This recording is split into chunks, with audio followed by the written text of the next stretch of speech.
వీళ్ళకి డబ్బులు పడినాయా? డబ్బులు పడినాయా? తల్లికి వందనం పడినాయా? ఎంత పడినాయి? నువ్వు బ్రదరా సిస్టరా? నీకు ఇద్దరికి పడినాయా? 26,000. మా పిల్లలు ఏం చదువుతున్నారు? ఇద్దరికి డబ్బులు పడినాయా? ఓకేనా?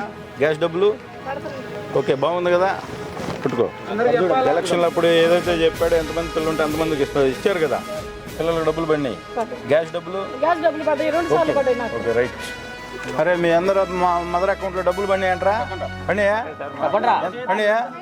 అందరికి పడినాయిగా? ముగ్గురికి పడ్డాయిరా? మీ అమ్మాయిది ఓకే, ముగ్గురికి పడ్డాయా? మీ అమ్మ అకౌంట్లో డబ్బులు పడ్డాయా? ఎంతమంది మీరు? ఇద్దరికి పడినాయా? ఓకే ఓకే, మీరు అందరు గుర్తుపెట్టుకోవాలి. లోకేష్ బాబుని ఎంతమంది పిల్లలు ఉంటే అందరికీ వేస్తున్నారు డబ్బులు పేదోళ్ళ కోసం.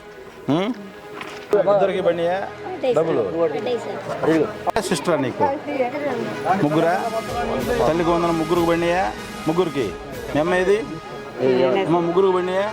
ఓకేనా? సంతోషంగా ఉన్నావా? మీ అందరికి ఎలక్షన్ ముందు చెప్పాడు ఎంతమంది పిల్లలు ఉంటే అంతమందికి వేస్తామని చెప్పి అకౌంట్లో. ఓకేనా?